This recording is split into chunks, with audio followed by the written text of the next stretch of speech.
Hola, esta es la cuarta semana y en esta semana he aprendido muchísimo sobre las obligaciones que tiene el Estado frente a los derechos humanos. Creo que fue importante y es realmente importante abordar este tema porque nos damos cuenta que no solamente nosotros tenemos ese deber de velar por nuestros derechos, sino que también el Estado tiene que respetarlos y garantizarlos. Eso por una parte. Y por otra parte vimos un poco del prejuicio y de cómo este prejuicio lleva a la discriminación. Creo que muchos de nosotros hemos sido prejuiciosos.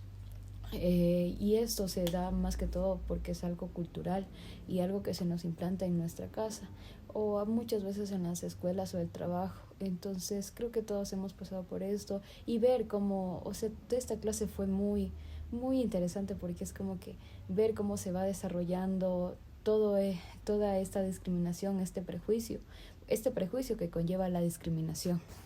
Entonces estas clases realmente fueron un tanto locas, por así decirlo, porque el profe nos hizo caer en cuenta de que en realidad somos demasiado prejuiciosos y es algo porque, o sea, independientemente que es algo cultural, se nos implanta se nos implanta en nuestra familia, en nuestras casas y se nos enseña eso como que algo natural, algo normal, ¿no? Porque y hasta ahora, o sea, siendo haber recibido esta clase, creo que sí he sido demasiado prejuiciosa en torno a lo de los robos y cosas así. O sea, uno está caminando en la calle y le da miedo. Entonces, en parte no se debería de ser así, pero ya es algo cultural, es algo que a veces sí dudas de por sí, pero hay veces que dices, no, pero ¿por qué pienso eso? Entonces, esta clase fue muy chévere, la verdad, me gustó mucho cómo el profe abordó el tema, cómo nos ponía ejemplos, cómo nosotros también participamos y contábamos nuestras anécdotas de cómo hemos sido, ¿no?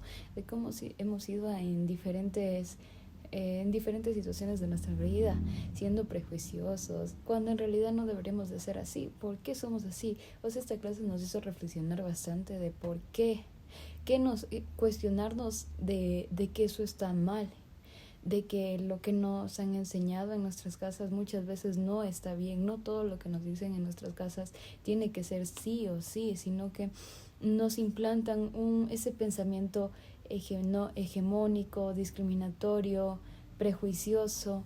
Entonces, creo que en esta semana he aprendido mucho respecto a eso, respecto a ya no ser prejuiciosa, a, a no tener ciertos actos de prejuicio ante las otras personas que no tienen nada que ver.